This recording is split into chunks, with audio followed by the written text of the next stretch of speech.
Okay, thank you, and my apologies for the interruption.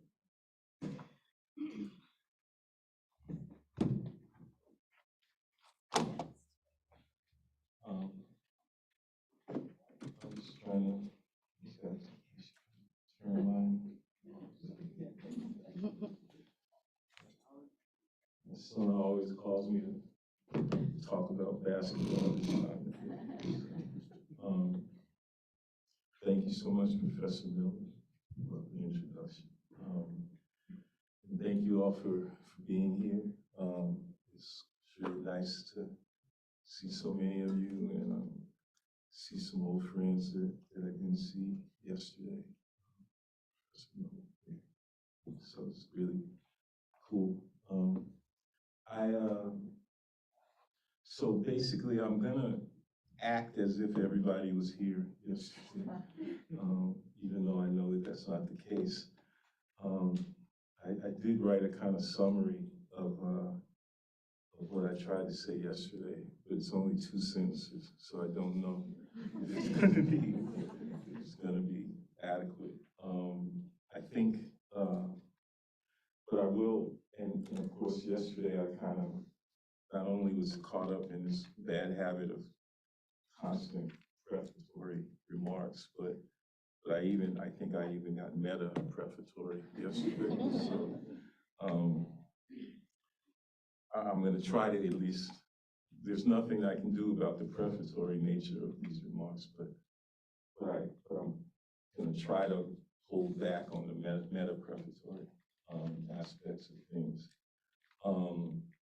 But I will say this one thing, which is that, I mean, I was tinkering around with things today in the hotel, and I kind of I don't know if I revised the plan as much as maybe refined the plan. And I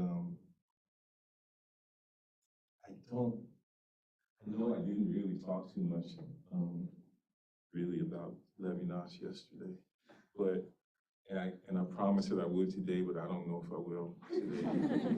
But it feels more like maybe today's a little bit more of a Fanon day. But when I started working this morning, I thought it was going to be more Levinas and Arendt day. So I think what it's going to end up being more like is that I'll talk more. I'm going to try to zero in on some passages from them tomorrow. Okay, but I could do that today if what I have. Again, the problem is always I don't know if I ever have enough, and it turns out I have too much. And like yesterday, I kind of went through a page, and today my plan is to actually maybe try to go like 5. Let's see how much. Like 4.5 single-spaced pages. But I think that, and I was gonna really try to read what I wrote, but I don't know if I can. But I know I'm gonna interrupt myself. But what I was gonna say, and I said this yesterday, is it would be even better if you don't have to wait till the end to ask your question. My general tendency, my general belief for me, but I think maybe it's the case for everybody, is to get to the Q&A as quickly as possible. So that's my plan. And the reason I was thinking about, I was even, again, sorry, I'm prefacing again, but I had this, I was telling y'all about this place I went to visit, St. John's College, and and that's why I was trying to really pay attention to this one, Platonic dialogue. And I got kind of semi-obsessed with the dialogue in part because this particular dialogue just goes so much against the grain of the kind of commonplace understanding that we have of Socrates as a thinker, but not so much in terms of the doctrine or the content of the ideas, but of his style. Because he's not this sort of horny but avuncular, lover of wisdom, who just likes to ask questions and who constantly posits himself as the one who doesn't know. In Borges, he's pretty emphatic about the fact that he knows and what he knows. And what it produces in him is this. Y'all ever seen that kind of really crazy, great movie, Ganja and Hess? Remember that sort of weird monologue about the guy goes, man has a dreadful desire to teach. Socrates succumbed to this dreadful desire to teach in that dialogue. And it's not a dialogue, it's a lecture. He just breaks into full outright lecturing precisely at a moment in which he's trying to make an argument for the necessity and for the necessary sort of, superiority of dialectic over rhetoric. Right? So it's like he's making this very strenuous argument, but he undermines his own argument because of the desire he has to make it. Right? And I wonder if that's something that we're always all caught up in, as teachers. And that's why, I feel like it's really necessary, if you can, to avoid, to try to not succumb to this dreadful desire to lecture. So that's why I'm asking your help with the interruption, because I can't. I'm weak, and I will lecture. So here's the summary. Violence is our, sorry.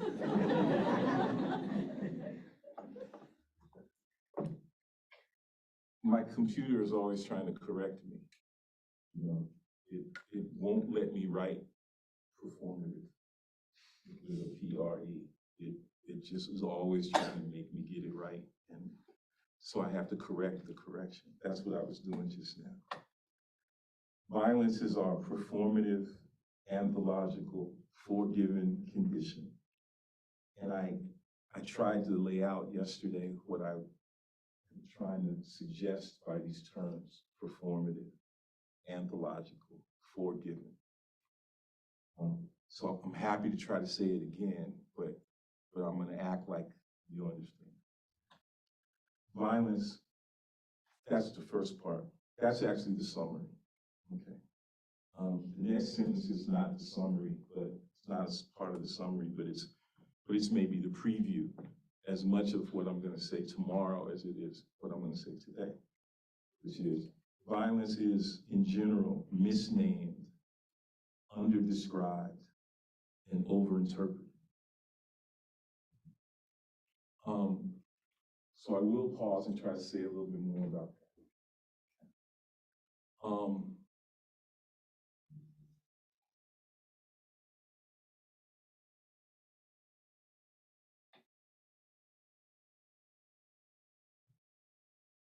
that. Like, one simple way to think about it is to put it in the form of a question.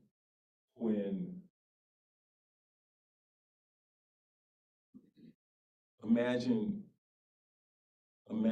Martin Luther King making a certain kind of statement or argument, a critical statement or a critical argument regarding violence. Does he mean violence in the same way that, say, who should we say? I mean, George Bundy might have meant violence when he was making a critique of violence at that same moment? You know, that's the question, right? Why is it we don't ever seem, I think, to ask any real probing questions about what the difference might be between one's reference to that word and another's reference. I kind of feel like we tend to accept a kind of vague sense that it means maybe knocking somebody in the head or killing somebody. But I think that's not precise enough. I think, or another way to put it would be,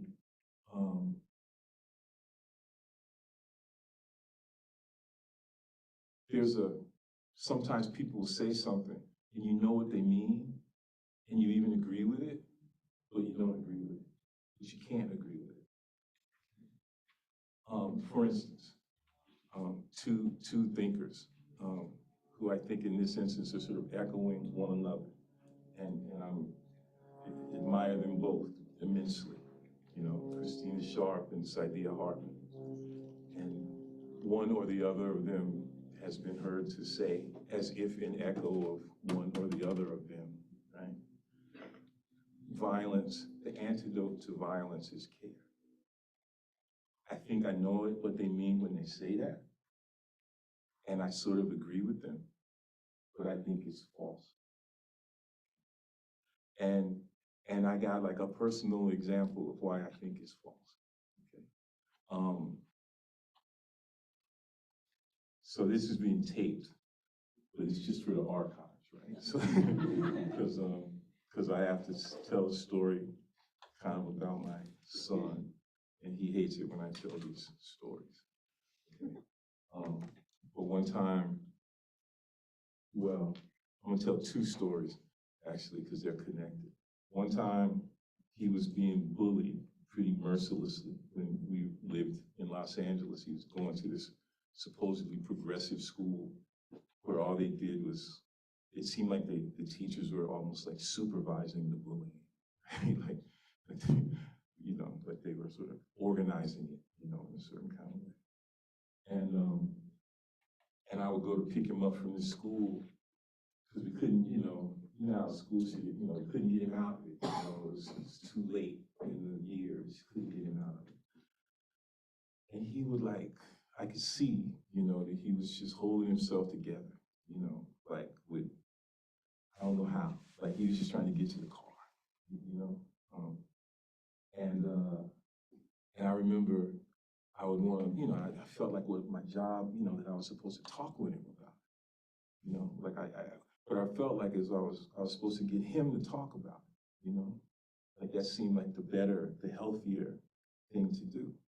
And so I would try, and he hated it, he would resist it, because all he was trying to do was just hold himself together.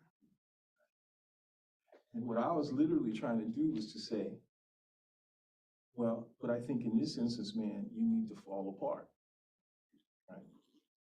And in fact, that turned into this mechanism in which I was actively trying to get him to fall apart. In that instance, my care was violent. Okay? He experienced it as violence, and I came to understand it as violence. And that's how come, and I don't believe that that's a unique experience.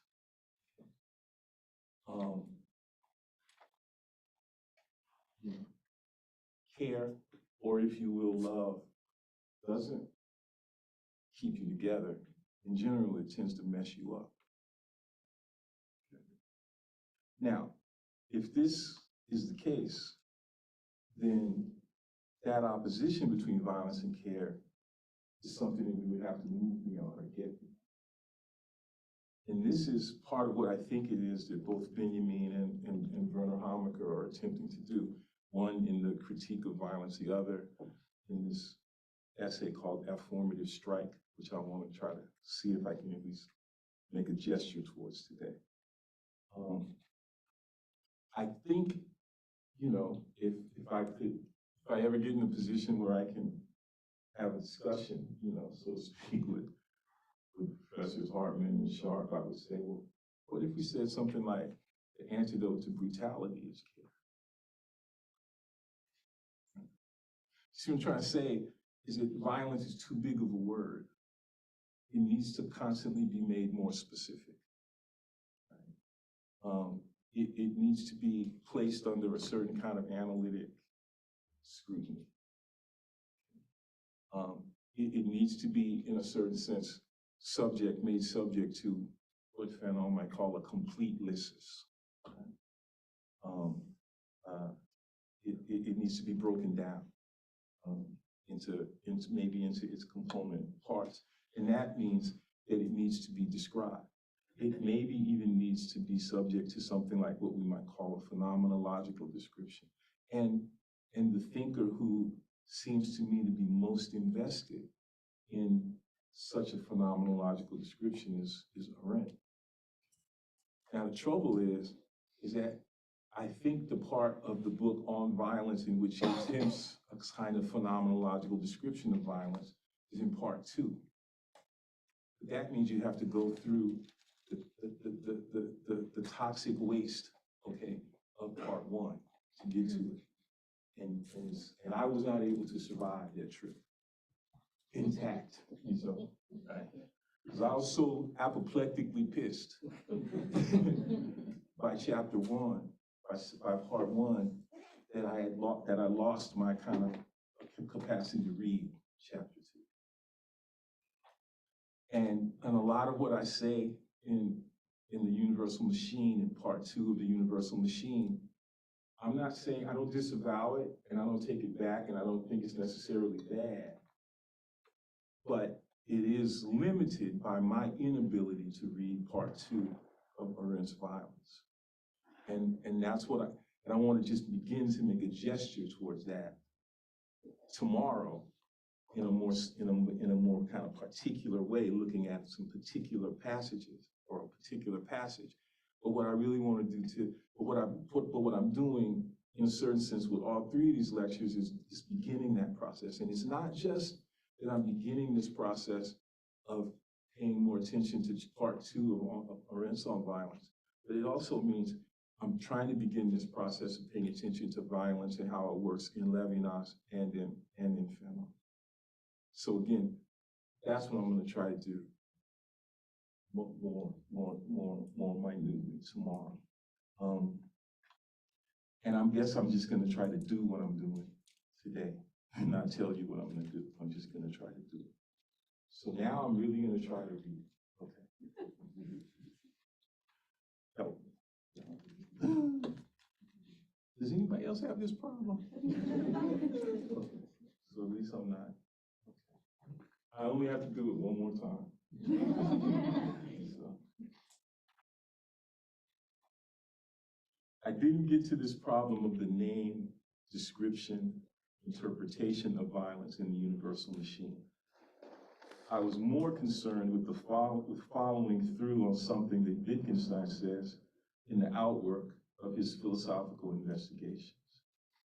He says, there is no phenomenology, but there are phenomenological problems. I was fascinated by that when I was writing in the break, and I never stopped. I never quite got over that formulation, and I'm still trying to think through it. What strikes me is that Levinas, Arendt, and Fanon bear this statement out in the combination of their specific antipathy to dance. And is the guy who asked me about dance, he was in the back last night, is he here today? Yeah, he might be around. He's okay. Thank I really appreciated that question because I'm thinking about that today, that this question of dance. And again, I'm gonna read this, so I'm hoping that I get it, but see, the trouble is, okay.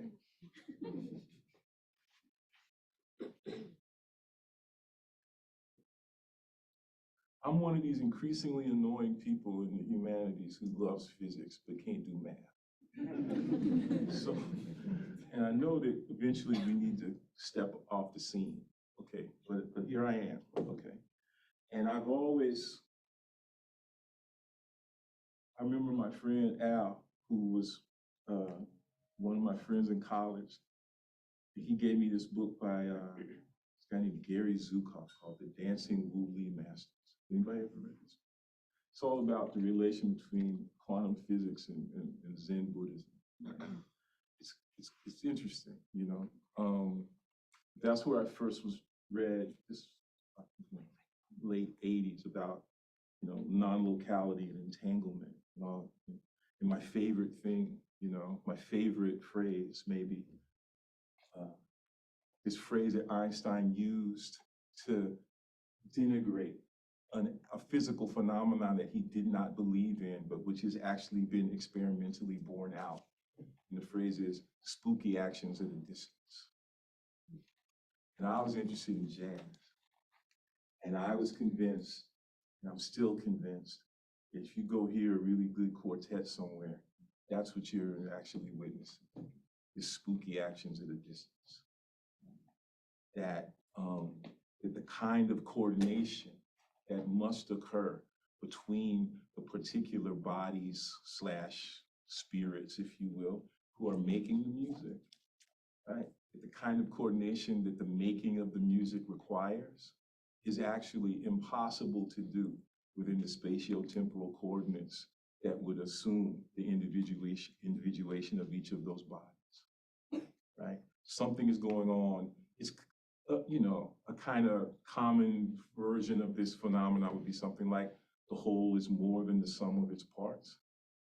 It's just that in this instance, the whole is not only more than the sum of its parts, but it constitutes a challenge to the very ontological certainty of the parts. And that's kind of like a Niels Bohr formulation. So I love, Einstein's totally deep, and interesting. I know I mentioned him a little bit yesterday. People generally think of Einstein as like the quintessential theoretical physicist. But of course, Einstein's method, the method that he constantly used and deployed, in which he valorized, was what he called the thought experiment. Which is interesting, right? Because it allows us to kind of undermine the simple opposition between experiment and thought, or experiment and theory. So I want to think of Einstein as an experimentalist. But he's an experimentalist whose work can be verified by another modality of experiment. If we imagine ourselves as so-called theorists, how can the formulations that we make be verified? How do we verify them? And that's an interesting question that I think maybe the answer might have to do with what it is that our approach is to something, not so much history, not so much the empirical, but maybe the modality of verification that we would be engaged in would require us to make an approach towards something that we would call facticity. And it's an interesting problem, and it becomes a particularly interesting problem for the reading of Fanon. Because remember that thing I was telling you about at Berkeley, where people get so mad about trees, it's not instinct, it's drive. Well, over the course of the last 20 years, with regard to the reading of Fanon, people are increasingly pissed off about how it is that people might appeal to the fact of Blackness as opposed to the lived experience of the Black. It's a choice people are making for the phenomenological over against what could be conceived of as the positivist, right?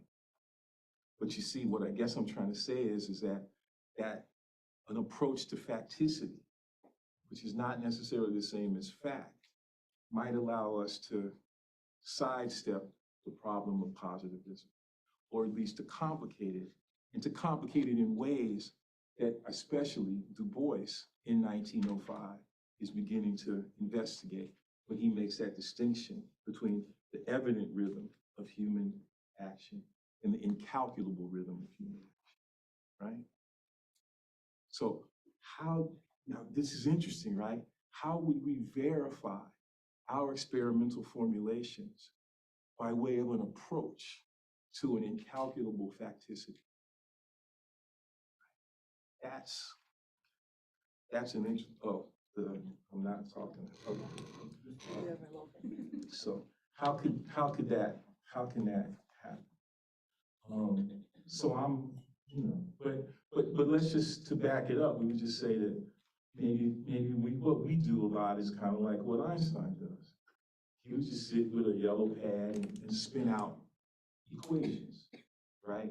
And it would be, might these equations work in the development of a mathematical description of physical reality?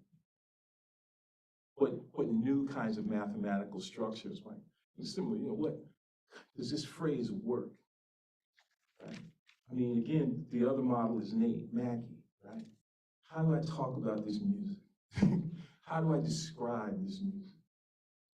Is there a way, how do we formulate, what language do we have? What phrases are required, right, in order to give a more accurate description of this music and a more adequate description of the music? And of course, it turns out that in this kind of amazing way, the more accurate and the more adequate your description of the music is, the more involved you are in the making of the music. Right? It's the music status as object as opposed to your status as subject, right? That opposition starts to fade. And that's because you're involved in the shit. You're entangled with what you study. You can't separate yourself from what you study. This is what quantum mechanics is desperately trying to teach us, which is a kind of interesting mathematical version of what Black studies has been trying to teach us since before there was Black studies. You're all up in what you study. Okay.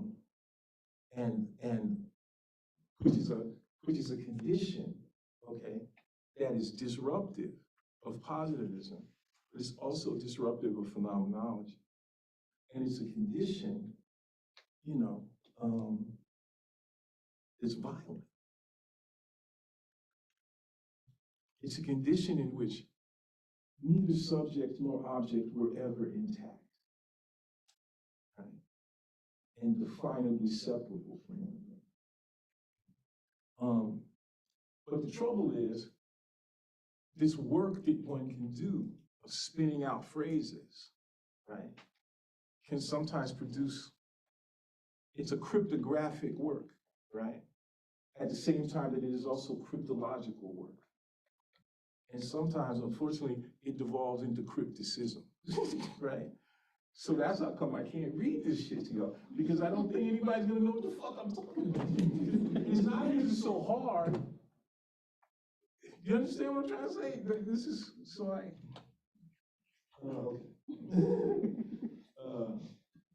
so this next paragraph, I'm worried about, okay. What still strikes me is that Levinas, Arendt, and Fanon bear this statement out, namely that there is no phenomenology, but there are phenomenological problems. In the combination of their specific antipathy to dance, and most poignantly, because it's not a dance from which he can withdraw, in Fanon's excursus on the twinned impossibilities of subjecthood and objecthood, in the translational field that will have been defined by the nervous muscular oscillation between Lenoir and Lené. Okay. Now, I really don't speak French, okay? Like, but something's going on, right? Okay, like, okay,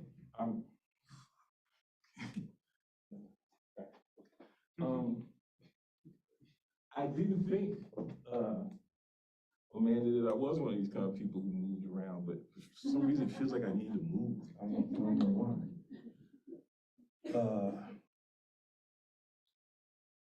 So I got to tell you part of what it is, why it is that I'm thinking about this, okay?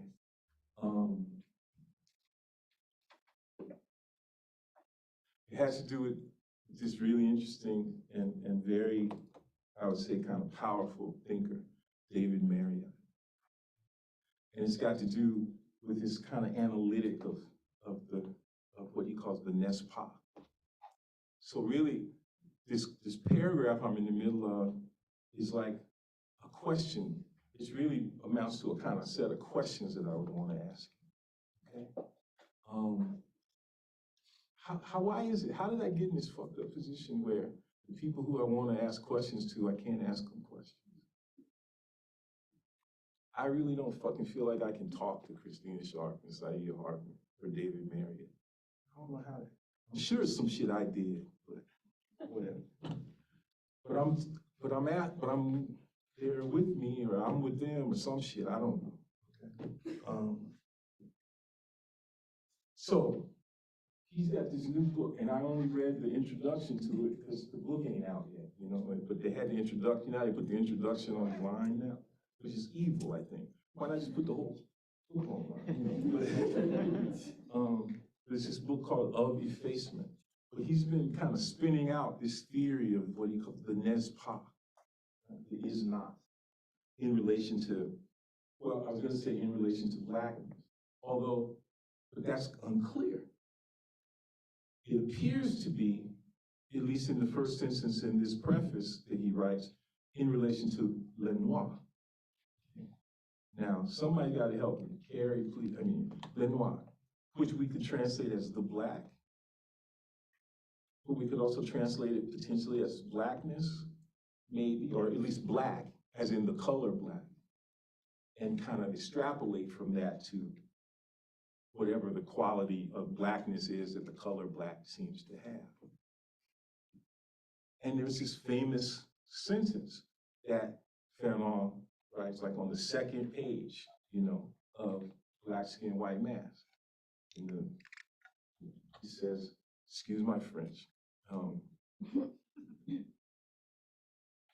Le noir n'est pas un homme, right? Now we would translate that, and it is translated by Farrington, and I think Phil Cox too, as the black is not a man. Noir, le noir, noir is capitalized. And forgive me for, like, I kind of semi-know German. German, we tend to, you know, you capitalize nouns. Is it characteristic to capitalize a noun in that way? You know, like what? There's something weird grammatically going on in Fanon's sentence. I mean, and I don't know, coming up when I did, the person who was first really asking us to be deeply attuned to what was weird and what was grammatically weird in Fanon was like Homie Baba. But the black is not a man, is how he would translate. Now, Marriott quotes that first sentence, but he cuts it off, right? He says, Le noir n'est pas. And he's basically built up like 10 years of work off of that. I don't want to suggest that cutting off of the sentence is not generative or wrong or not fair. Like, I think it's part of a totally legitimate analytic protocol. But I'm interested in it because of it's just that it's a protocol, but then you would have to take account of it, right? You'd have to try to understand what the implications of it have been. Because the first problem is, le noir n'est pas. I think it has an effect on how we would translate le noir, right? And it certainly seems to have an effect on how Marriott translates it, because he seems to, at that point, think le noir could accurately be translated as blackness. Remember what I was trying to say yesterday about the translational field? This is what's at stake in the already given translational field that we thought of as the particular word, or, you know, le noir. It was never intact, right? It was always palimpsestic, that word. It always meant itself in something else. It always didn't quite mean itself in something else. And of course, this is troubled by the fact that at the very end, right, that's the second to the first page. The second to the last page of Black Skin, White Mask, there's another famous formulation that especially Homie Baba was like deeply concerned with. In this essay, I think it's from like 86 or 87, called Interrogating Identity. And the English translation is, the black man is not, period, any more than the white man. I won't try to get, except, no. I got it wrong. It's not the black man is not any more than the white man. It's the Negro is not any more than the white man. But in this instance, it's not le noir, okay, n'est pas. It's le nègre, n'est pas. which sort of could be translated as Negro, but it also could be translated as nigger, right? Now, and of course, the other thing that lets you know that a little something is going on is that the nigger is not capitalized. And that has some significance. So what I'm reading is kind of connected to that. But, and there's all these questions I would want to ask, Marriott, about how you make these decisions. But I think what I just said was something that I wrote, so, okay. This dance, this tight-ass binary, this old and hyper-attenuated 1-2 is telling. It raises certain questions regarding the relay between this chained pas de deux and the similarly constrained and asymptotically unbridgeable passage between subject and object where the man is supposed to have resided. And the shift from that square, so right, it's like, I'm saying that there's like this weird kind of failed Heideggerian fourfold going on between le nègre and le noir and subject and object. And the shift from, and that square is like this collapsing square, and whose narrowness, in fact, bears out collapse to the problem of is not, of what does not come to pass, of the non-event of non-being. Right? How does Marriott choose the occasion for his extraction and examination of n'est-ce pas? How does he deal or not deal with the grammatical context from which those instances are extracted? How does he deal with the translational field, the wave-like palimpsestic anti- and anti-particularity of the words that make that immediate context, especially le noir and le nègre? This is to say that if there is no phenomenology for the Black, for whom the positions of subject and object are impossible, given the Black's thing-like propensity for unself-possessed reflex, there is also no such thing as a proper phenomenological problem for le noir, who cannot even accomplish the descent into the real hell of non-being. Because that's what Fanon says right after that says, right? This is weird, right? Fanon goes, okay, the black man is not a man, right? But right before he says, he can't, there is an otherly naked declivity, right? A descent into a real hell, which it is very difficult for le noir to accomplish. Who is le noir? Who is that? What's the difference between le noir and le nègre? And I believe that difference is significant. I believe it needs to be explored. Something needs to be said about it. Maybe people have, and I just don't know about it. And please tell me if I don't know, because I want to know. Okay. Yes. You're looking at page, I'm just looking, I'm trying to find the part you're talking about. I got it out on my phone. Mm-hmm. You're talking about page 2 of the text. Well, Que kind veut of. l'homme, que veut l'homme noir? Le noir est un homme noir. Okay. Oh, okay. So it's on page. So there's various updated versions of the original, which is what editions. So I can never say that word, but it's the 1952 edition, right? So it's the second page of the introduction, which is page 6 of the French, right? So I'm not even gonna try to read the French, okay, because nobody needs to be made to suffer through that. But the English version of it is, at the risk of arousing the resentment of my colored brothers, I will say that the Black is not a man. Now, okay, and then right after that is one of these deeply, like, iconic phrases in Fanon, right? And I'll continue to read it in English. Okay? There is a zone of non-being, an extraordinarily sterile and arid region, an utterly naked declivity where an authentic upheaval can be born. In most cases, the black man lacks the advantage of being able to accomplish this descent into a real hell. And again, in that paragraph immediately, this is une zone de non-être, right? Le noir ne pas le noir. It is le noir who cannot benefit from this utterly naked declivity. Y'all, I'm not even ready to talk about this, okay? Like I used to say to people, it's not true anymore, that someday I'm gonna write a book, okay? It's gonna be called Class Struggle in Black Studies. And if I was gonna write a book, it would begin here. Because what's at stake is a distinction between le noir and le nègre. And what frameworks, okay, the status of le noir versus the status of le nègre makes possible. And I think there's something to be said right there.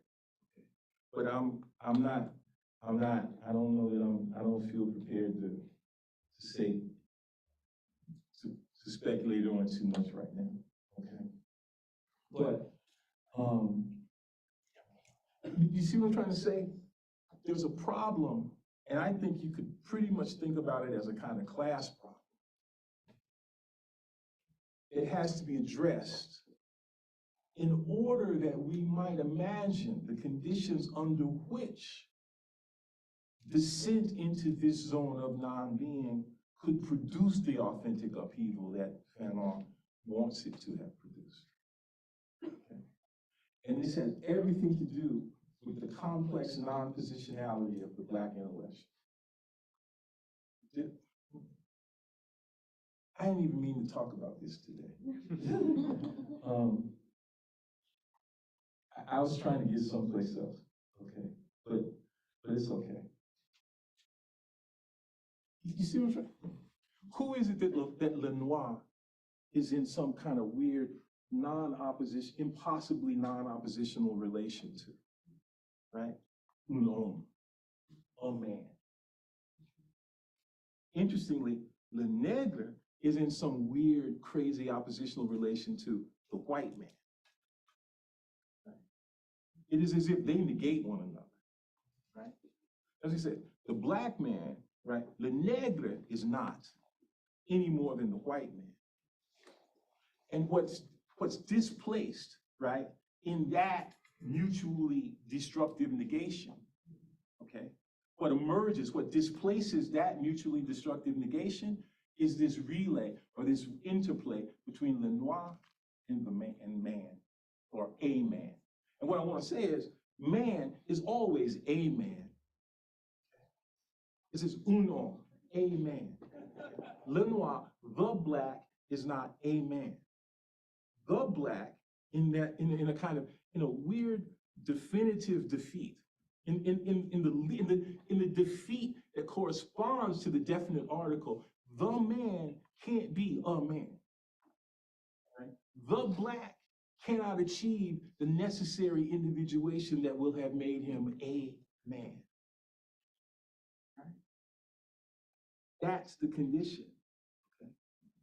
And my sense of it is that condition is a primary concern to Fanon in Black Skin, White Masks. Why is it that my being the black, because I can't even be a black, I can only ever be the black, I will always have stood in for every other fucking black. Insofar as I am the black, I cannot be a man.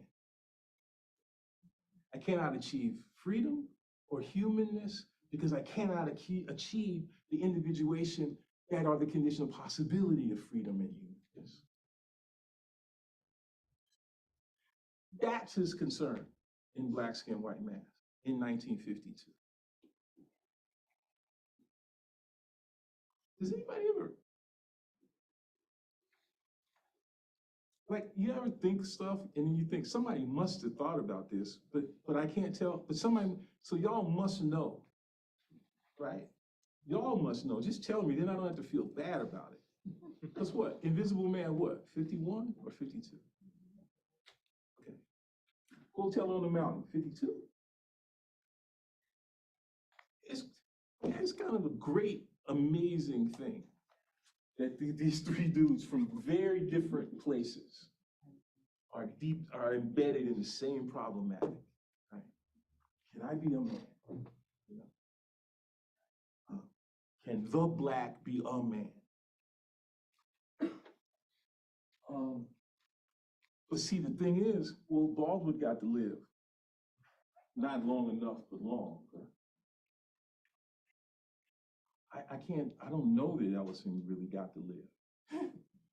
But that's another matter. Fernand got to live the shortest.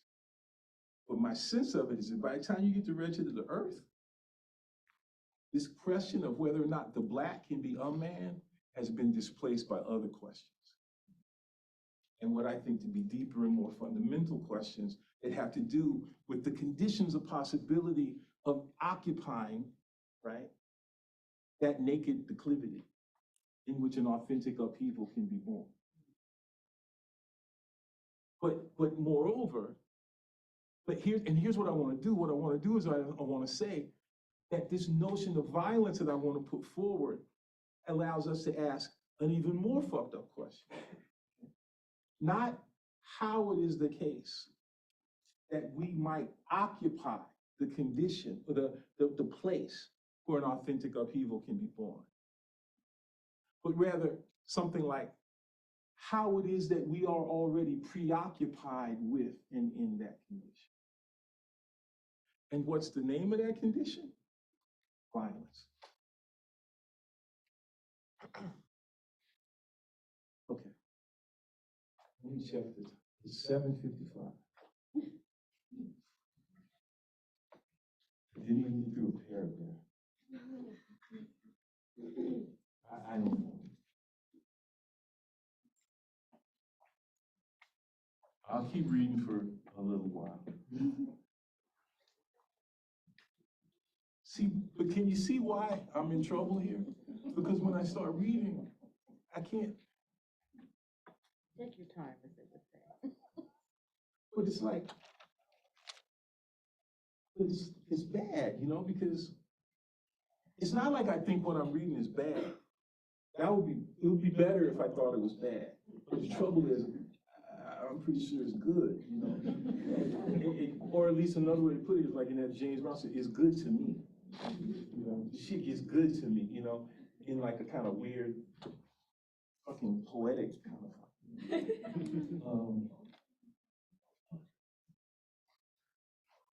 But I'll keep going. I'm just gonna keep going now. I'm not even gonna, okay. I got it, right.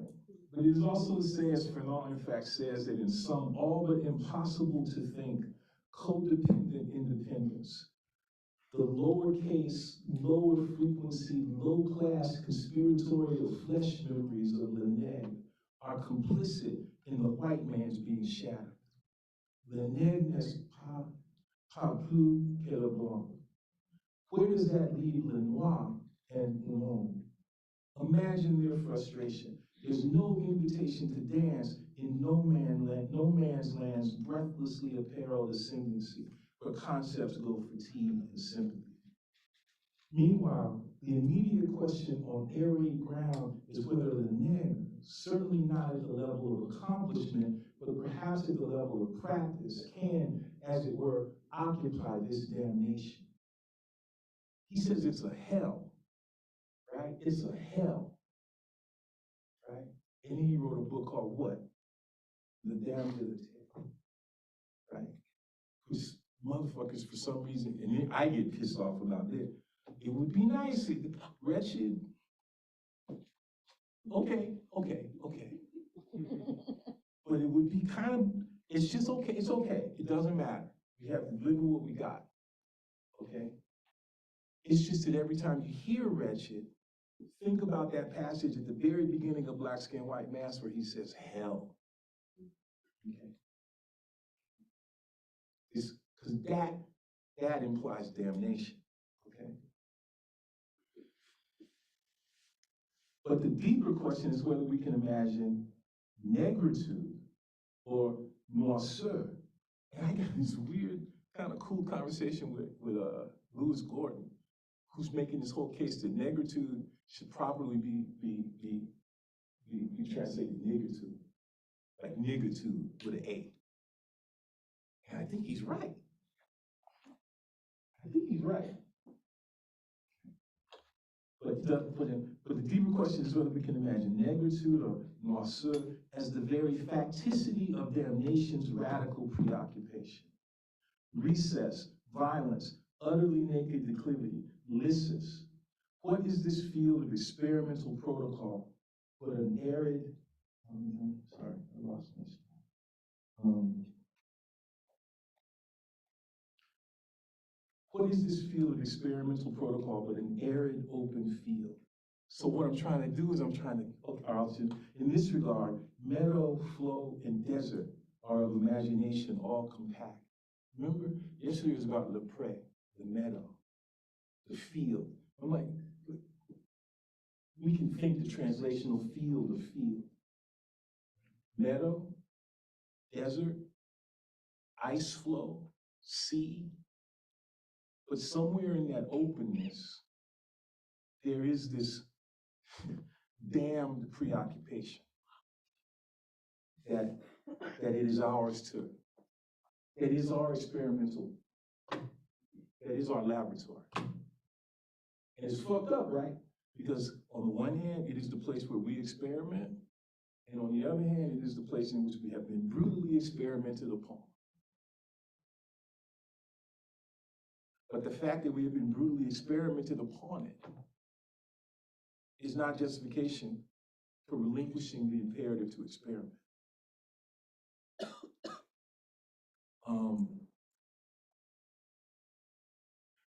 Because the withdrawal from the experiment is positivistic surrender. Okay, I'll read. It's 8 o'clock, so I'll read.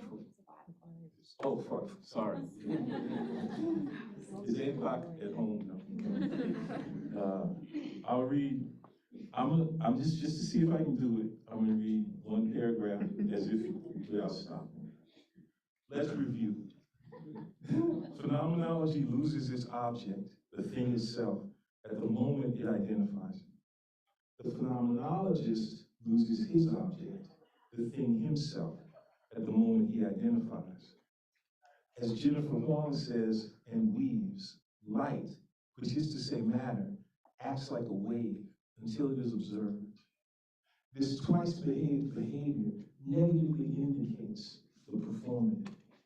This loss in seeing aspects, first it was a duck and now it is a rabbit, first it was a wave, but I observe it as a particle. At the level of its operation, its mechanics, sutures over a far more fateful and fatal loss that philosophy incurs, the loss of weave. Before the very idea of first, there is weave, and then there's wave and or particle, duck and or rabbit. This is the problematic brutality of phenomenological observation. The identification of the object is also its assumption, as if a body had risen into heaven uninvolved with grave decay.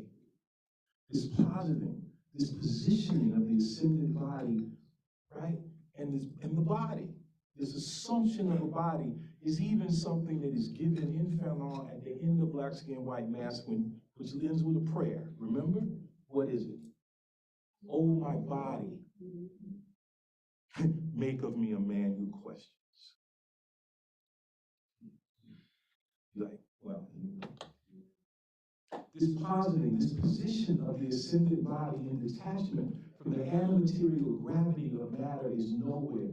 And nowhere is this clearer than in the case of violence, which is to say, the case of blackness, where the Levinas, Arendt, and Fanon converge.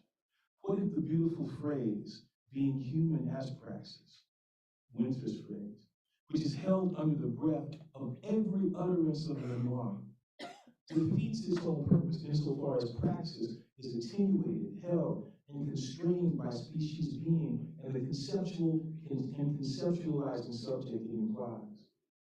This is a Heideggerian insight that must continually be ripped from his bloody hands.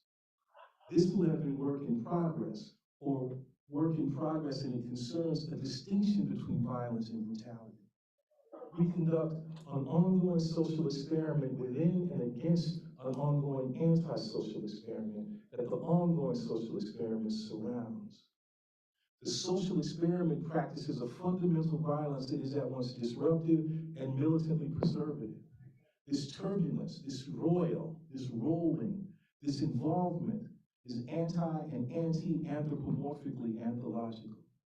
The antisocial experiment of Das Man is structured by and as an enduring brutality that operates through enforced contingency and ossification, bearing out the paradoxically irreducible entanglement of ontology and separation. The displacement of gathering and dispersal devolves into collection and division, contract and theft. The problem is not the absence of a definition, but rather the continuing refinement of a range of descriptions of violence. Or, what's at stake is the radical impropriety of the name of violence, which is lost in the absence of description. If you don't loose the name, unbury it, you lose the naming in the confines of the name. You lose seeing in certain practices of seeing and naming, and then even more emphatically and unempathically, you lose seeing with, again, in puritanical prohibitions against naming. But what if what's lost and lost again is found in feel? All this is, as it were, touch sensitive. We can't accede to the monopolization unto inoperability of violence, because violence is also care, not simply brutality. Social relations in individuation, as the exercise of social skills, is antisocial. The conceptual slippage between violence and brutality allows for the application of brutality in the name of care. Like, watch the news. You can call it the fog of war or the smog of everyday life. Either way, we have to learn to see through that shit. One way to think of this whole thing is that it is a kind of echoic, musicological or musicovalian reply to or response to the call of Derrida's violence in metaphysics. And I'm talking about what I'm doing. It is, on the other hand, a set of undone, overdone duets with Sora Hahn, Stefano Harney, and Laura Harris. Ironically, dance turns out to have been too quantum for duets all along. And I'm gonna, I guess I'll stop there. Or is this a good time? I don't know. What do y'all think? I mean, we got plenty of time for the Q&A, and I'm happy because I made it to, I don't know. It's a page and a quarter, page and a half. I think I'll stop. But what I don't know what's gonna happen tomorrow.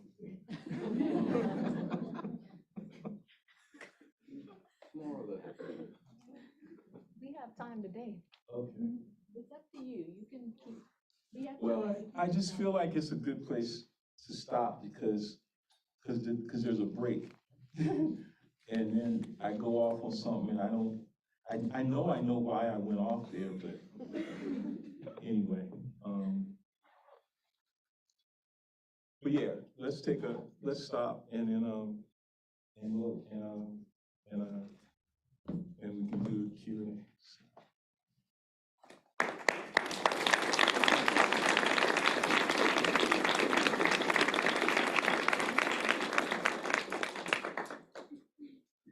I mean, I just don't want y'all to feel, like, I just didn't want to half do the job, as my grandfather would say. So, I need somebody it's okay to stop, right? You did the job. Right. It's great to stop. Because I got more, I can do more. I'm thinking about y'all, not myself, so to speak. So do you have it? Is it not coming on? Okay, hold on just a second.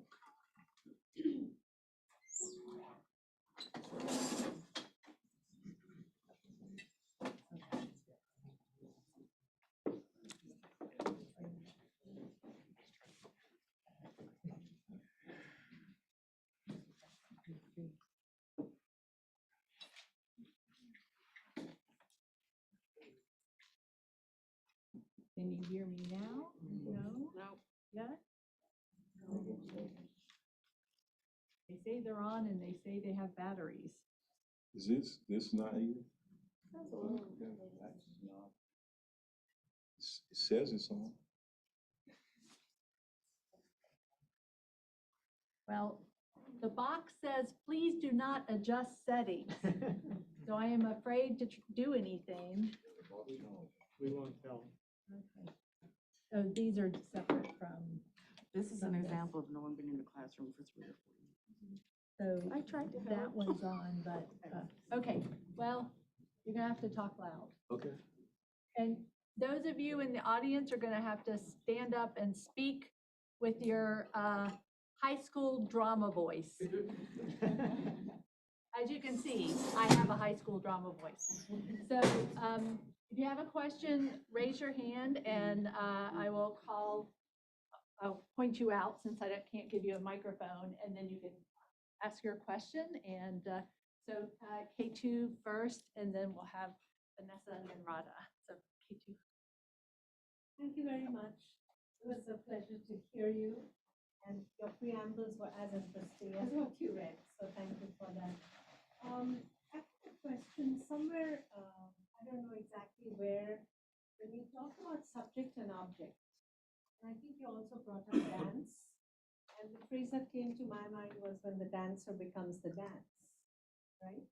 And so the subject and the object kind of disappear, but you also ascribe violence to that. And that's what I didn't understand. So I wonder if you could say some more. Thank you. Well, so so the best way so I'm gonna come at it in a kind of a roundabout way.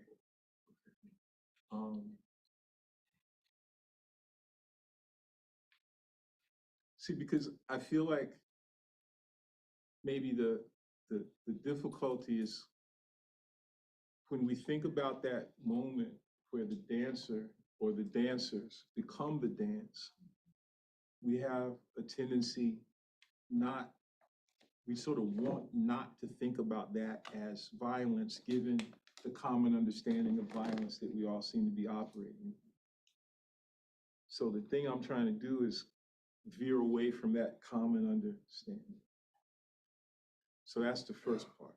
So there's two ways that it would go. And there's a kind of preliminary way that it would go, but then there's an even more problematic or more interesting way that it could go. And it has to do with the distinction, as I understand it, and I hope I'm not totally misunderstanding it, between uncertainty and indeterminacy. It's like a kind of distinction between maybe something that you might get in Heisenberg as opposed to something that you might get in Niels Bohr. And I'm very much under the influence of Karen Barat in thinking this, although I don't want to say something stupid that she would say and then have it be blamed on her. So I'm going to take full responsibility, but I come at it by way of her, and I think. So for Barat, it's uncertainty is a kind of, again, the uncertainty principle states that we can know the position of a particle, and we can know the velocity of the particle. We can't know both at the same time. Indeterminacy is more, let's say, apocalyptic than that to our common epistemological assumptions. Because what indeterminacy says is it's not just that we can't know both the position and the velocity of the particle. Certain quantum mechanics, the quantum world is structured by the condition in which we cannot know in any kind of determinate way whether or not there even is a. This calling into question of the ontological condition of the particle is what I'm interested in. Now, a lot of time, when I told the story about my son, I was operating within a kind of common understanding of violence. it presupposed, okay, it presupposed the integrity of my son as a kind of separable bodily entity. And what I was saying is that in my love for him, I was literally trying in the name of care to violate that integrity. He was holding himself together, right? And I wanted him to fall apart. And I felt that it was so important that he fall apart that I actively tried to help him or make him, don't help ain't right, to make him fall apart. And the actual condition of it, right, which I didn't say before, but I guess I should have said, is I was inseparable from my son. This shit was hurting me. Do you understand? Like, if something is wrong with my baby, something's wrong with me. Okay? I could not, I was inseparable from him. There was no condition in which he and I were separable bodies. And it is that precondition. So what we're talking about not the condition in which integrity is disturbed from outside. We're talking about the condition in which incompleteness is, as it were, forgiven.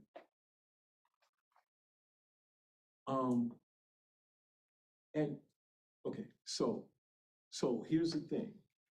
When the dancers become the dance, it's as if what we want to do is, it's like, you know, it's cool, right? It's like, let not the marriage of two minds admit, you know, whatever impediment, you know, it's like, you know, there's this marriage, there's this melding, right? And that's what I was sort of subtly trying to get at the end.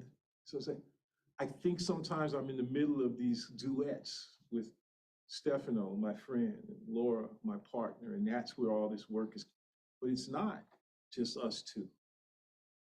We were never separable as entities in the first place to be joined as two. It's always more, study's always more volatile and messed up and mixed up and complicated.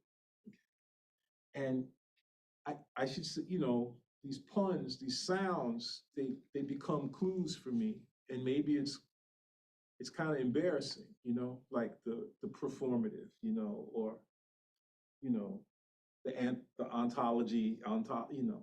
But in this instance, it's like, it just feels like there is some significance to the fact that violin and violence come from the same root, right? And so what I'm interested in is this already given striation of the instrument, right? That it's, you know, and again, the trouble with ontology is that it presupposes separation and integrity of the entity. The one, in its fullness and completeness, is given in ontos, right? And I'm interested in, and I believe that the assumption of that condition, the metaphysical assumption of that condition is a terrible, terrible, terrible, terrible mistake. So when we say the dance, so I want to say that yes, there's something really cool and beautiful about that moment when the dancer or dancers become the dance. But what I want to then also say is, when we really get down to it and we really start paying attention to it, it's even weirder and messier than that, right? Okay. That what we need are ways of describing that phenomenon of involvement. And every time I say the word involvement, I'm echoing Martin Carter, okay, the great Guyanese poet who wrote this amazing, beautiful poem called "You Are Involved." But every time we think about that kind of involvement, it turns out that or better, okay, I'll say it in a simple, cryptic sentence, that the physics of involvement is way more complicated, okay, than the metaphysics of merger.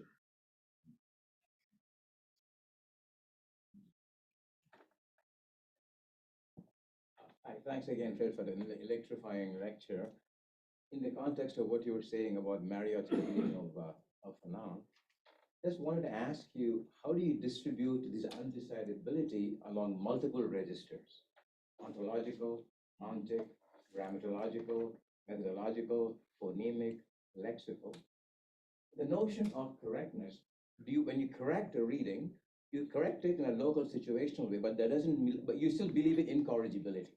Yes. So I'm beginning with the Perlon letter, Lacan, Derrida, Barbara Johnson, Lyndon Barrett, and the reading goes on and on and on. But you're making these corrections with a certain kind of, authority without any belief in something called incorrigibility. Yes. So I'm just wondering if you connect that to the fact that there is neither truth nor method, neither heteronomy nor autonomy, neither phenomena about which phenomenological method both is rendered abyssal. The relationship between truth and method. I'm not, intending even Gadamer.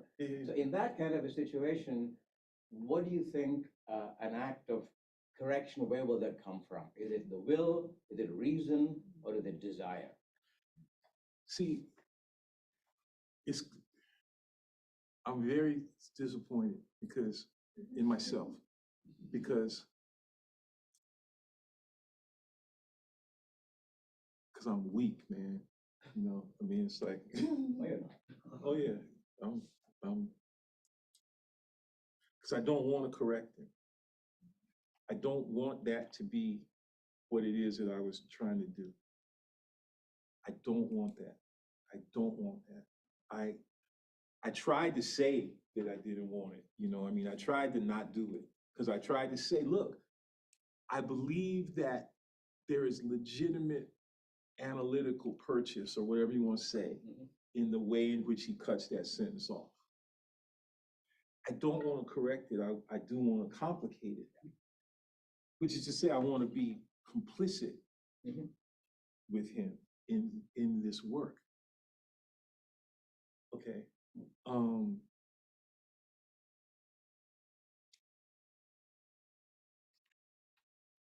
It's very fucked up, like I said, Laura, she tells me I've been depressed for 20 years. I didn't know it, I was getting work done, but I think it's longer than that. I think I've been depressed for 40 years. Sorry.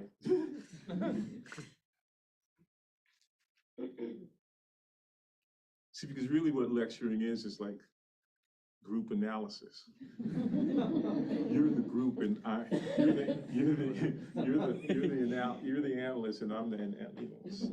So let me talk. But it's like, y'all know that beginning of Mules and Men, and Hurston says, I was glad when they told me I could go study Negro folklore. She's going to Columbia. Fuck, nobody told me, but I was excited. 1980, late August. I went to Harvard because I thought I was going to join this cohort of revolutionaries, and and it was wrong. It didn't work out that way. And then at least I thought, well, maybe in grad school I just meet. I don't know, I just feel like maybe there's these people, and I just never quite got to. I never figured out. Maybe we just never. Jared writes about this, and so we just never quite figured out how to talk with one another. Like, it's stupid, right? She's like, we all agree on 99% of the shit we say, and we just sweat the 1%, okay, to death, to the point of antisociality. Okay. So there's something between me and Marriott, is the point. And he wrote an essay one time in which he chided me. Actually used the word chide. And if he had been within physical proximity of me, we would have been fighting. I'm not saying that I would have whooped his. I was like, motherfucker, no, I don't want to be chid or whatever. I've been chided all my life. You know what I'm saying? Like, I don't know. He tried to make it into this thing where it was about the difference between British intellectual styles and American intellectual style. And American intellectual styles are full of cant, and and misplaced niceties, you know? And I was like, yeah, but the reason for those misplaced niceties is because you get in a fight. You know, I mean, you know, I'm a Black academic. I've been disrespected my whole career. Y'all are nice and everything, but mostly it ain't like this. You know, this motherfuckers, you know, and it usually takes the form of a compliment. You know, you're so articulate. You know, well, motherfucker, I went to school. I mean, you know. So I didn't like being checked, and it was really about who reads Fanon properly. Okay.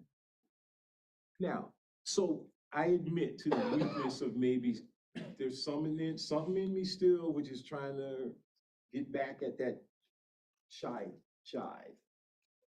I can read Fanon too. I admit it. You know, I didn't rise above that. You know, I was bad. But there's another part of me which is like, I wish we could read it together. Because I don't want to negate all of what you said.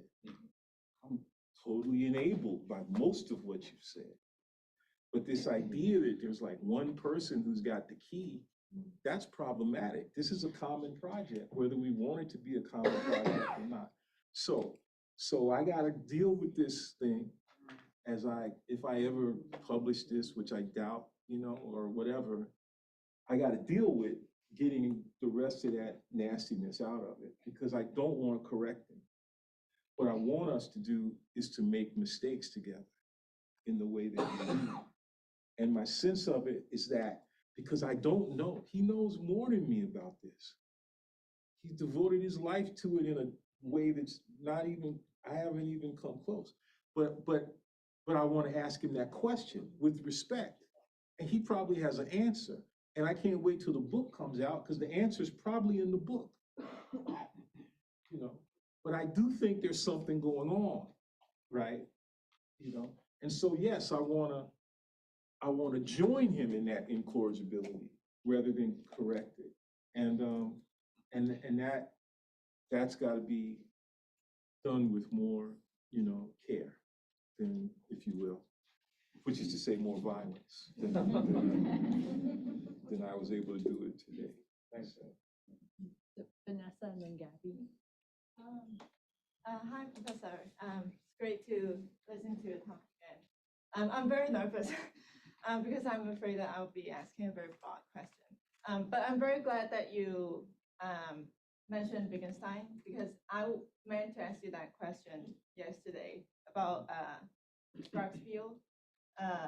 Because spiel is, in English, it was translated into language game, but it's really language play. So it also makes me think that you can't tell, how can you tell the players from the play, right? So I think it's very insightful that you're saying that the phenomenological problems that all these writers think about were also actually dealt with in terms of language by Wittgenstein, right? Because it's in the context of the philosophical investigation that he said that. And if we don't think about why, he just suddenly very abruptly made that statement. There's no such thing as phenomenology, but and so my question is actually, the very broad question is, so the interplay between which you understand in terms of quantum physics and entanglements, the interplay between subject and object in philosophical investigation, i.e. in Sparks field, has this thing that we're caution against, which is for language to work, you have to have some common place between the players. But by acknowledging the players, you also know that there are gaps. So I feel that, for example, our challenges or impasse when we push the question, what is Lenoir? Or what is that? Or what is blackness? Or are they the same thing? Or are they not the same thing? If they're not the same thing, what they are, respectively. Do you also think that that's an example of that impossibility of language? And so relatedly, I don't want to ask the very simple question, is blackness communicated? Like, is it possibly can be communicated between different players, right? But that leads to the other question, which is, in light of Fanon's hell of non-being, is that non-being similar to non-speaking or non-being speakable or something like that? Thank you.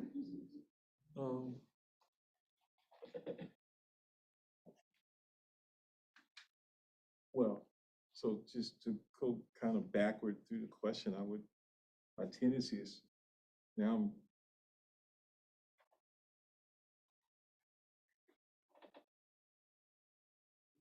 I'm imagining like an anime of the Divine Comedy. And I kind of want to say that. Or I remember, man, well, my mom, there was a writer, I'm forgetting his name now. Somebody might know who I'm talking about. But there was a book that I loved when I was a kid called Black Folk Tales. It's not Lerone Bennett Jr. Oh, well, I guess I could look at it, doesn't matter. But there were illustrations by Tom Feelings, who's a really interesting Black artist and illustrated a lot of books, children's books too. But there's a kind of version of the story of Stagger Lee. And Stagger Lee, is a bad man, but like any bad man, eventually he has to get killed. Nothing you could do about it. But that didn't stop Stagger Lee from being bad. Okay. So Stagger Lee made his own personal decision about whether or not he would go to heaven or hell. He went to heaven to check it out, and it was just too quiet. He said, "Fuck," he said, this is weak. And he goes to hell, and he's like, he can hear the music, from like 50 miles away. And 5 miles away, he can smell the barbecue. He gets in, everybody's like, "Stack, we've been waiting on you, man. Where you been?"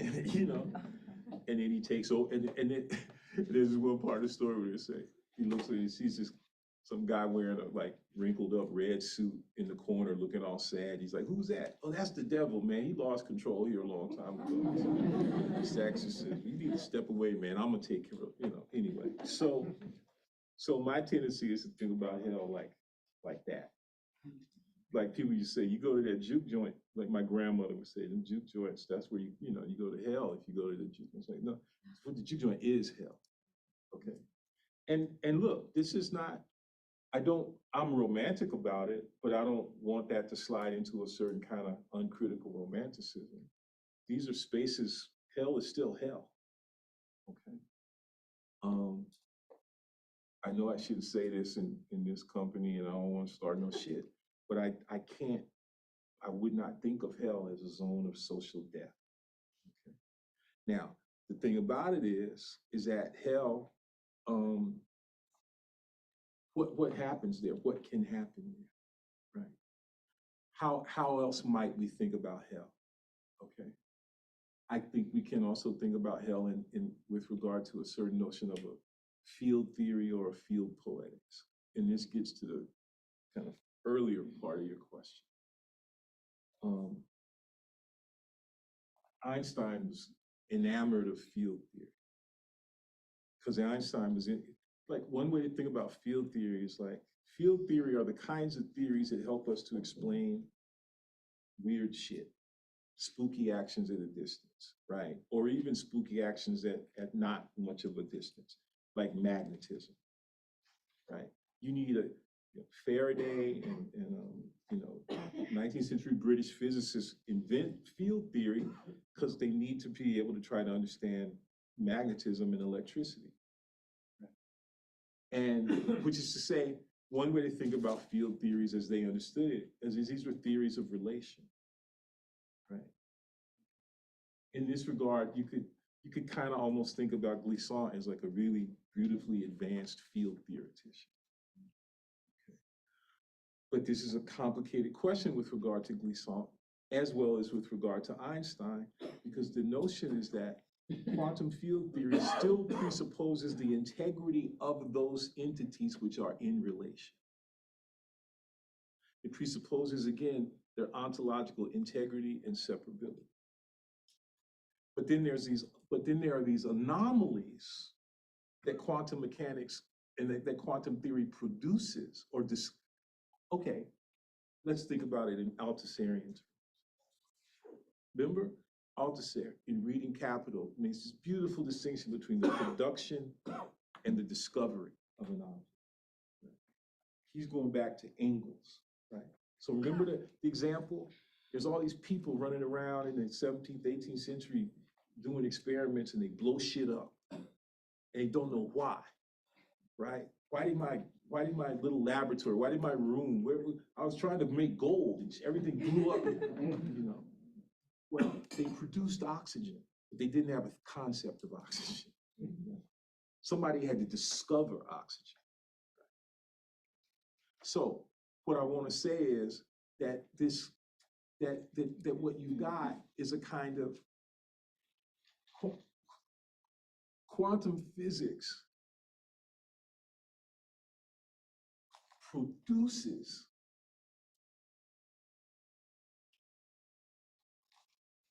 nothingness without a theory of nothingness, right?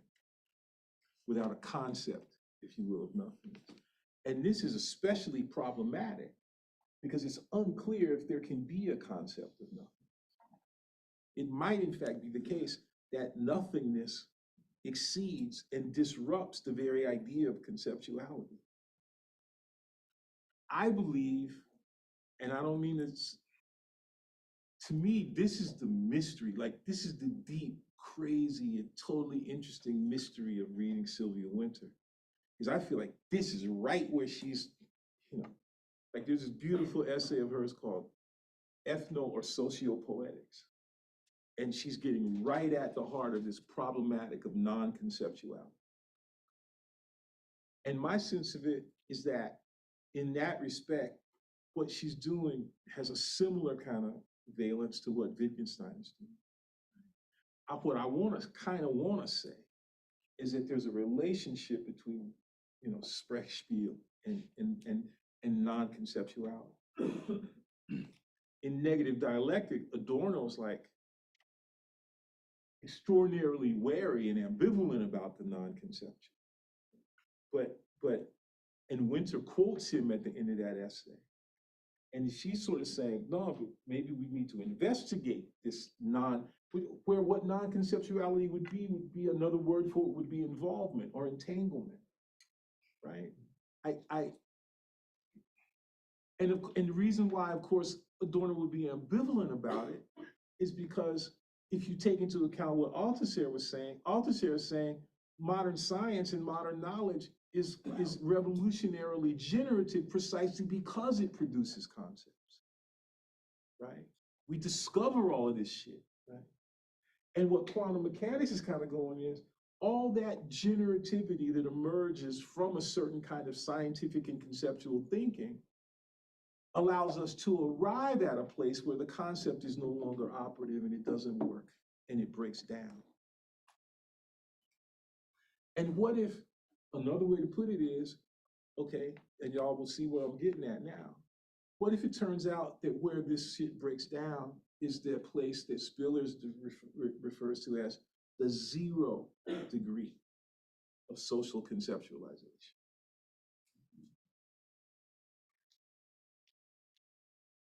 The flesh, involvement, availability, entanglement, vulnerability, non-individuation. It's the 0 degree of social conceptualization. Literally, right there on the ground. No fucking angle. Remember what I was saying today? It's like the angel of history is not only flying forwards while looking backwards, but that angel is fucking flying really fucking close to the ground. Imagine that the angel of history is Nate Mackey. His dreadlocks are touching the ground. Okay, that's how close he is. The 0 degree, right? The impossible non-position of the Black woman, okay? That's where the activity of the Women's Club as study group emerges, on the ground, in the field, right? Like it's there. Okay? No conceptual separation or distance from it. And it does manifest itself as Sprechspiel, as Sprechgesang. Okay, that's where it's happening. And you know, I think Wittgenstein was down there too. You know, um, you know, the phenomenological problems emerge as a function of the assumption of the body as both phenomenological subject and phenomenological object. So problems emerge there, right? But it's not. So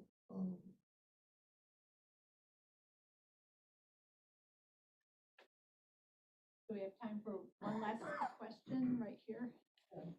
Okay, I want to ask you something about your remarks about cryptographic work. And I heard it, of course, in relation to Abraham and Torok's The Crypt. And the crypt is the site of ghosts, but specifically of ghosts, the ghosts of those who died a violent death.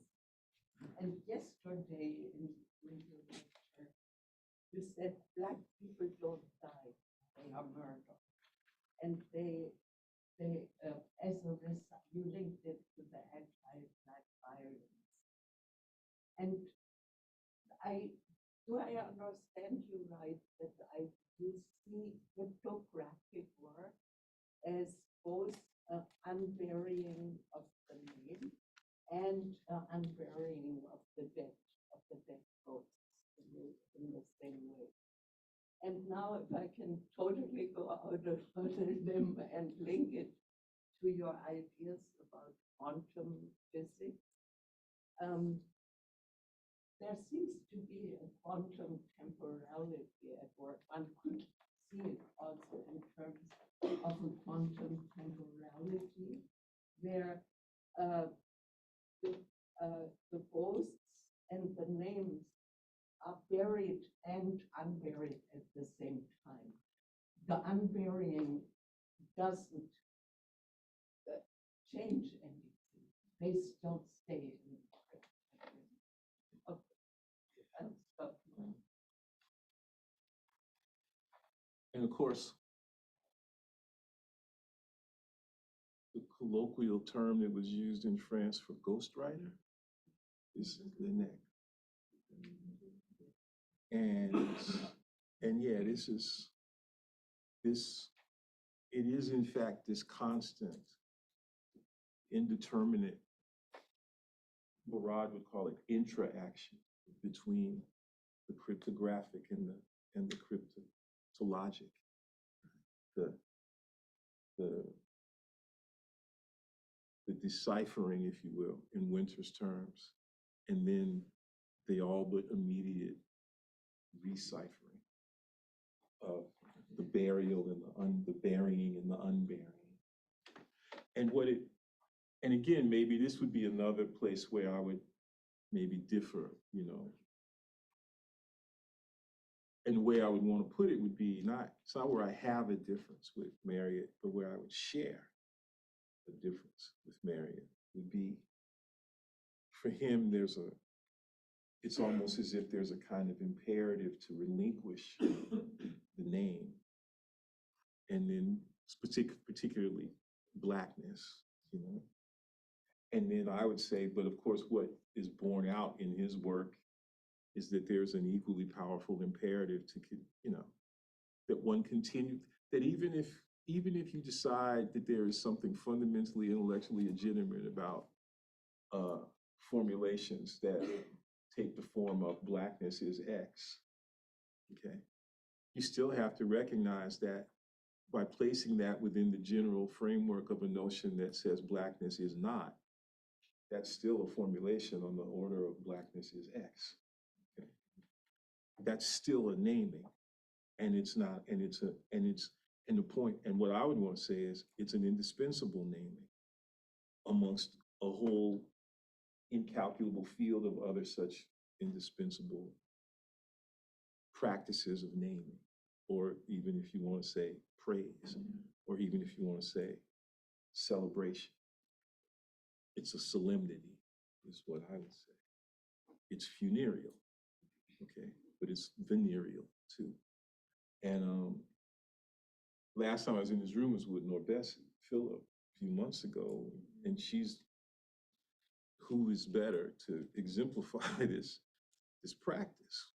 Like, I think of Zong as like, I heard her talk one day, and she was saying, you know, something how hard it is to go down there to the bottom of the sea, you know, kind of with the necessity of going down there.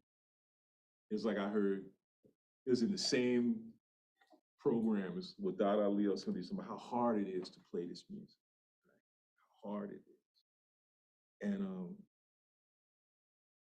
And it is, you know, like, I think it's like, I feel like, you know, what do you do? She's like, it wasn't enough to hold some super sensitive microphone over the edge of a ship, you know, as you're crossing the Atlantic, you know, to hear the murmur of the murdered, okay?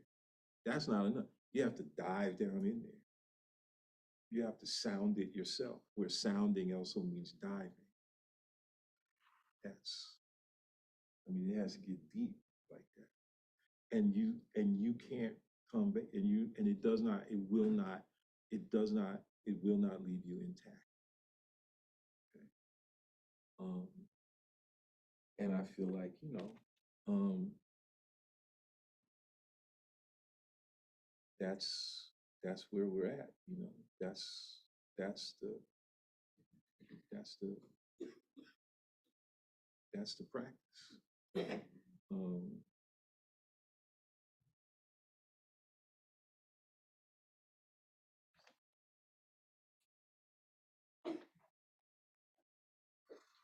you, Dr. Moten. Oh, This one does work. Thank you, Dr. Moten, for the second.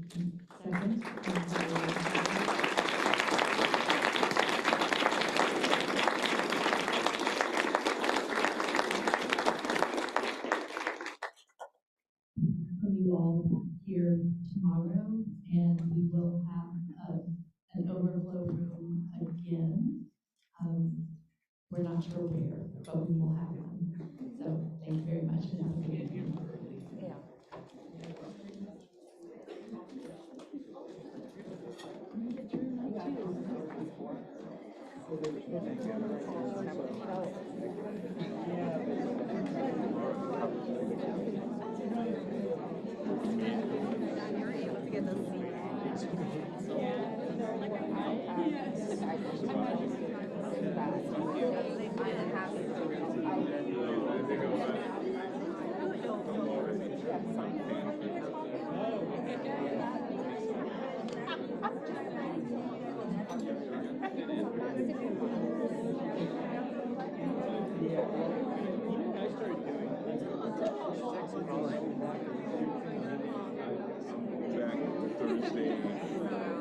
Thursday night.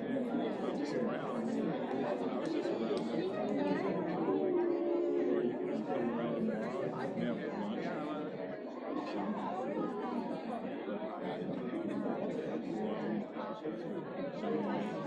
But I got a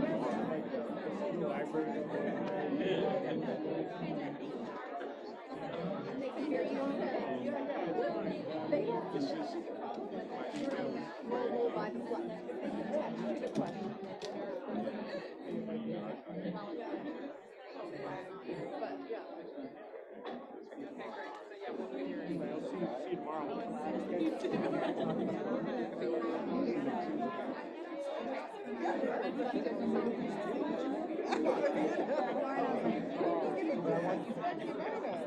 Yes, I am, honest to God. No, yeah.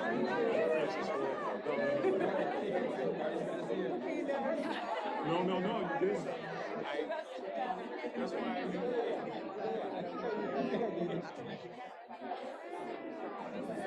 But yes.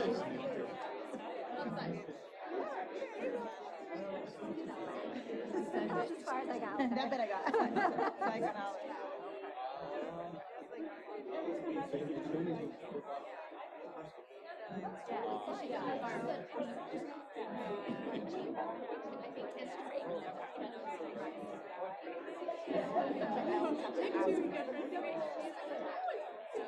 I just wanted to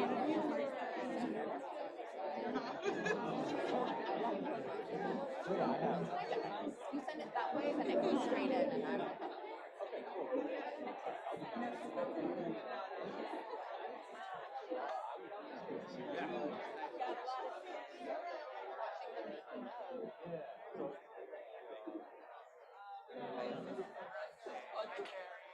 Just want to say hi. How are you doing? How's retirement?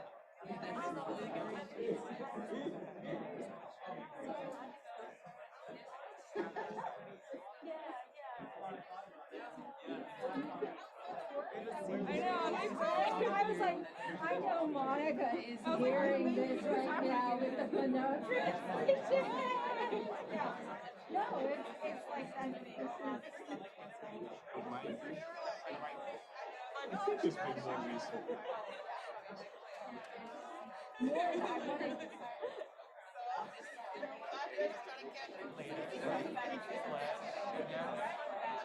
Like in my new book, I actually.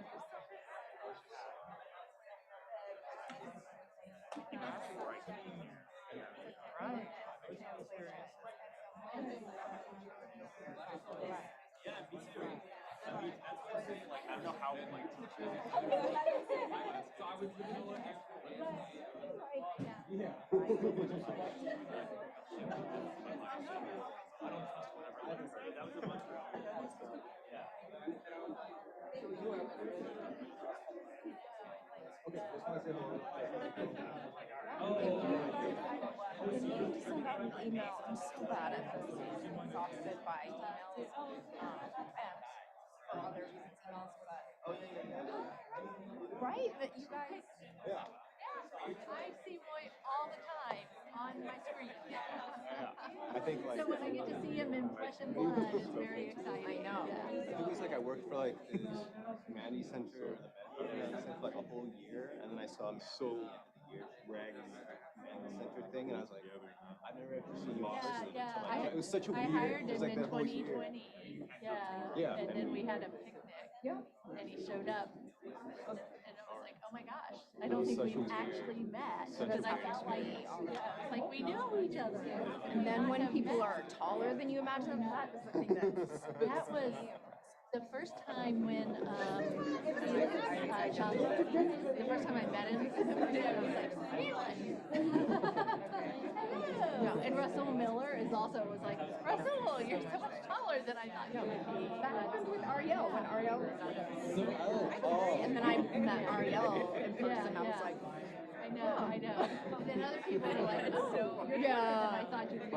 Oh, It was the same height. Yeah, I never thought it was like the leveling effect. there's something deeper there about that, but yeah. Especially the connection is totally different.